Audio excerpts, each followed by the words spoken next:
আর একটি আপডেট নিয়ে হাজির হয়েছে আপনাদের সামনে। সেটি হলো বিজেপি কোর কমিটি নতুনভাবে তৈরি করছে।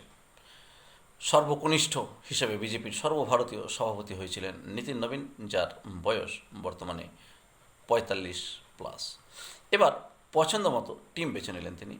নীতিন নবীনের নেতৃত্বে বিজেপির নতুন পদাধিকারীদের নামের তালিকা প্রকাশ হয়েছে। সেখানে গুরুত্বপূর্ণ পদ পেয়েছেন বসুন্ধরা রাজে সিন্ধিয়া, স্মৃতি ইরানি প্রমুখরা, যারা সাম্প্রতিক অতীতে খানিকটা হারিয়ে গিয়েছিলেন এমনটা বলা যায়। নীতিন নবীনের টিমে জায়গা করে নিয়েছেন বাংলার মনোজ টিগ্গা এবং মধু ছন্দা কর। তালিকায় সবচেয়ে বড় চমক রয়েছেন বসুন্ধরা রাজে সিন্ধিয়া, রাজস্থানের প্রাক্তন মুখ্যমন্ত্রী। সর্বভারতীয় সহ সভাপতি হলেন তিনি বিজেপির। রাজস্থানে অনামী ভজনলাল শর্মাকে মুখ্যমন্ত্রী করার পরই গেরুয়ার শিবিরের সঙ্গে বসুন্ধরার দূরত্ব কিছুটা হলেও বাড়ছিল, এমনটা কিন্তু জল্পনা ছড়াচ্ছিল। কিন্তু তাকে আবার ফিরিয়ে আনা হলো দলের গুরুত্বপূর্ণ পদে। অন্যদিকে 2024 সালের লোকসভা নির্বাচনে আমেঠিতে অনামী কিশোরীলাল শর্মার কাছে হারের পর রাজনীতি থেকে বেশ কিছুটা দূরে সরে গিয়েছিলেন স্মৃতি ইরানি। ফিরে যান অভিনয় পেশায়। জনপ্রিয় সিরিয়ালে তিনি আবার অভিনয় করতে শুরু করেছিলেন। সংসদের বাদল অধিবেশন শেষ হওয়ার পরেই সাংগঠনিক রদবদল ঘোষণা হবে দলীয় স্তরে, এমনটা ইঙ্গিত আগেই দেওয়া হয়েছিল।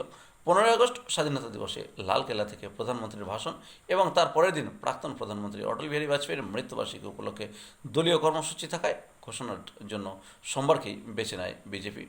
শোনা গিয়েছিল সেদিন যে কেন্দ্রীয় সংগঠনকে এক ঝাঁক নতুন মুখে ভরিয়ে তোলা হবে। বিশেষ নজর তরুণ নেতৃত্ব এবং মহিলা নেত্রীদের দিকে থাকছে, এমনটাও কিন্তু শোনা গিয়েছিল। আর সেটা অনেকটাই কিন্তু বাস্তবায়িত হলো। অভিজ্ঞদের সঙ্গে নতুন প্রজন্মের ভারসাম্য রেখে সংগঠনকে আরও সক্রিয় করাটাই দলের লক্ষ্য। বাংলা থেকে ক্যান্সার চিকিৎসক মধুচন্দা করকে রাখা হয়েছে সর্বভারতীয় সহসভাপতির তালিকায়। এছাড়া আলিপুরদুয়ারের সাংসদ মনোজ টিগ্গা সাধারণ সম্পাদকের পদ পেয়েছেন।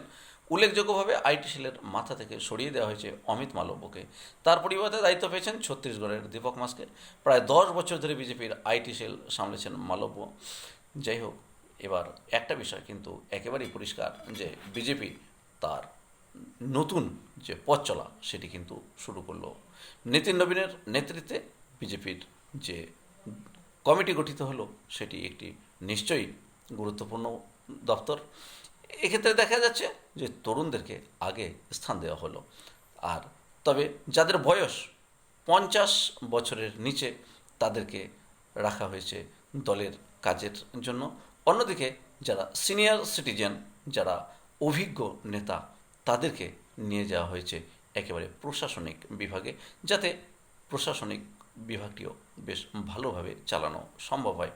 আর সেদিক থেকে বলা যায় আরও একটু বিষয় রয়েছে, সেটি হচ্ছে রাজ্য সভাপতিদের পদেরও কিছুটা বদল হতে পারে আগামী দিনে। ধন্যবাদ গুরুত্বপূর্ণ আপডেটের জন্য।